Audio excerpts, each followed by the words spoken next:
Is there a link between video games and violence?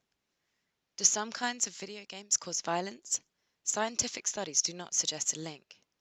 But the idea that there is a link between violent video games and violent acts reappeared following the latest mass shooting in El Paso, Texas. An online statement thought to be written by the El Paso gunman mentioned the combat game Call of Duty. In reply, President Donald Trump said that gruesome and grisly video games contribute to a glorification of violence. American politicians have long made similar statements. Politicians on both sides go after video games. It is this weird unifying force, said Patrick Markey, a psychology professor at Villanova University who studies video games. Benjamin Burrows is a professor of media at the University of Las Vegas. There is no link to gun violence, he said about video games. Burrows said that some studies show a short-term increase in aggressive thoughts and feelings after playing video games, but nothing that rises to the level of violence.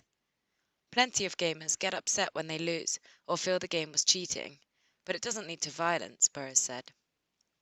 In 2008, a small study by researchers at Indiana University found that teenagers who played violent video games showed higher levels of emotional arousal, strong emotions like anger or fear. The teenagers also showed less activity in the parts of the brain associated with the ability to plan, control, and direct thoughts and behavior. Patrick Markey, the psychology professor, found in his research that men who commit severe acts of violence actually play violent video games less than the average male. Another study by Markey and other researchers showed that violence tends to go down when a new violent movie or video game comes out. One possible explanation: people are at home playing the game or in theaters watching the movie. Markey believes that video games might excite people, but they do not change who people are. It's like going to see a sad movie, Markey said of playing video games. It might make you cry, but it doesn't make you clinically depressed, he said.